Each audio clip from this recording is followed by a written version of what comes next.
कचरा washing machine ले आया क्या? बोल जा बब्बा की। ओ मम्मी आए, अम्मे।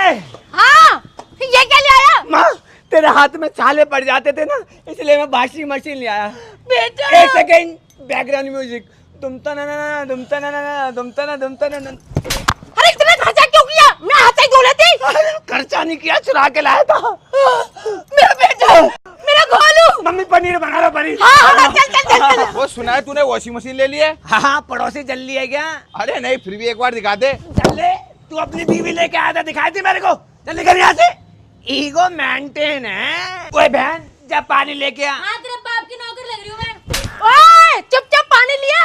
तुझे पता नहीं है तेरा भाई वॉशिंग मशीन लेके आया? हाँ मेरे बेटा, और कुछ लेगा? Nothing mom, nothing. अच्छा ठीक है। इज्जत।